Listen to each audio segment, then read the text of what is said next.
todos, tengo 40 años y esta es mi historia. Hace un par de años tuve la oportunidad de viajar a la isla de San Andrés, hacer turismo con familia. Para aquella época tuve la oportunidad de llevar una tía que nunca en su vida se había subido a un avión y mucho menos había conocido el mar. Una señora de 70 años aproximadamente.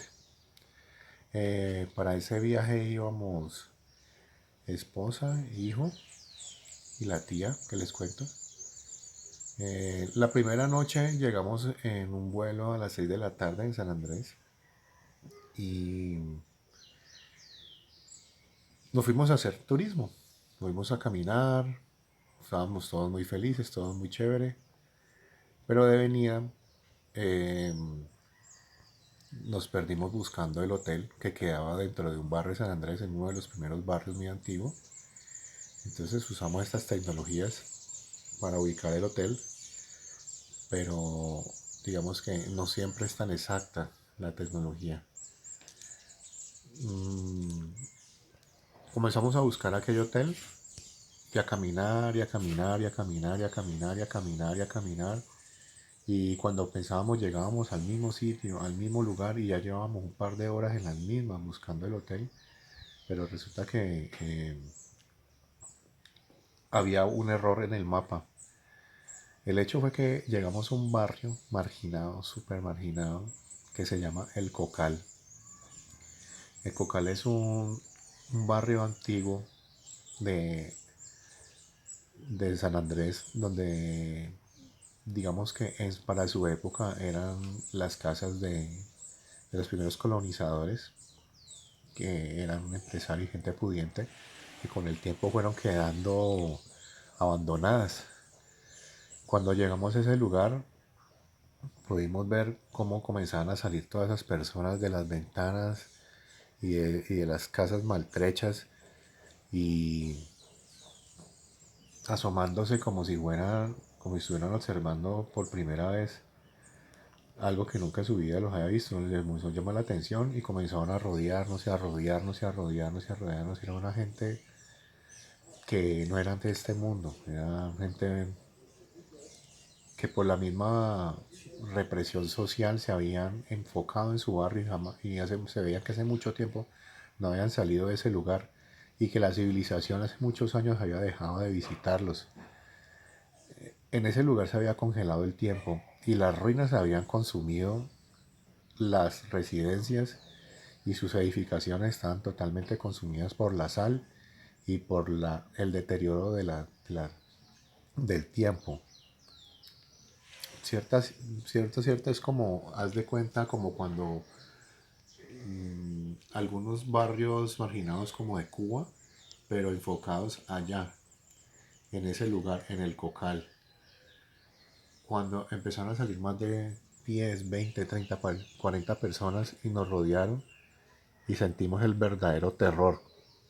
Pero las personas estaban, ya no eran personas normales, eran personas totalmente consumidas por el abandono y por la pobreza y la miseria que se sentía en ese lugar.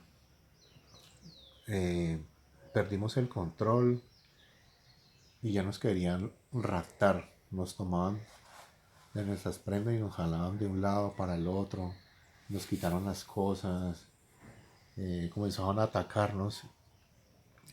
Mi hijo menor entró en shock y la tía que te cuento también se paralizó del susto. Fue un terror impresionante ver toda esa población como nos atacaba y nos, y nos hacían presión.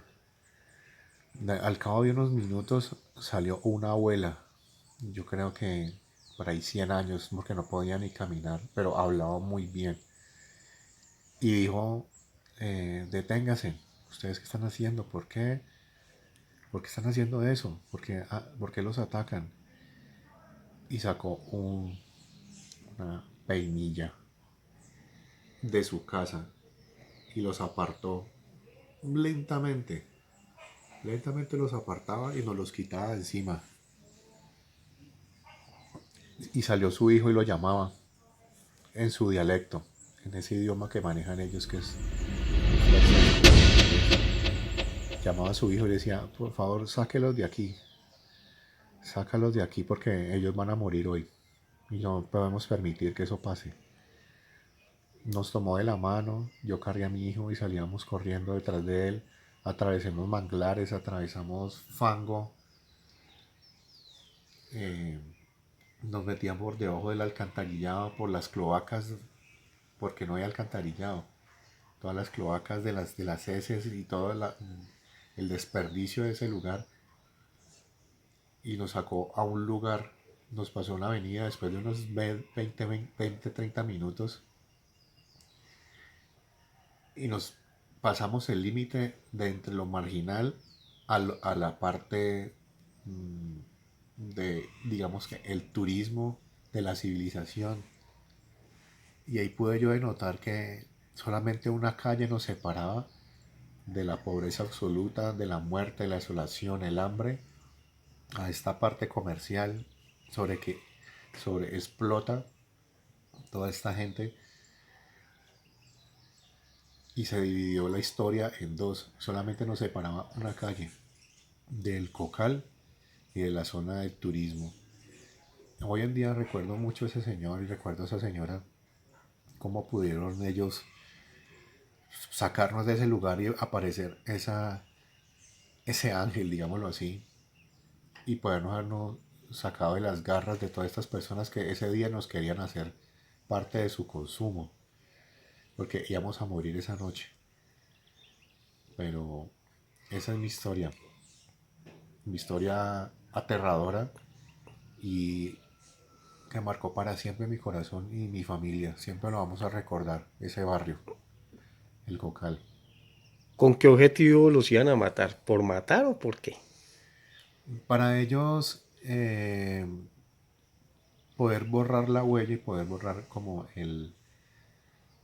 lo que sucedió ahí, porque si ese día no solamente era despojarnos de nuestras pertenencias, sino que ellos tenían que borrar toda evidencia, porque íbamos a ser un turista más que íbamos a desaparecer esa noche. No podíamos llegar a decir allá que nos despojaron y nos violaron a nuestras mujeres y nuestros hijos. Inclusive como hombre yo hubiera podido morir ahí porque yo no iba a permitir que eso hubiera sucedido. Luego me di cuenta en las noticias, una semana después, que un par de turistas murieron ese día, esa misma noche. Esa noche estaban de cacería y nosotros éramos parte de su menú. Y luego me di cuenta con el tiempo que hubo un choque entre la policía y la población. Ese día hubieron muertos, cogieron gente, murió gente y comenzaron a, a recuperar ese espacio, ese lugar. Cuando habla de menú, ¿es canibalismo o qué? Es posible, es muy posible, es muy posible. Digamos que es tan precaria la condición de pobreza y de miseria que el término proteína es bastante costoso para esas personas. Wow. Ese Mucha- día íbamos a morir, éramos parte de su plan. muchas gracias por compartir esta historia. Gracias por escucharme.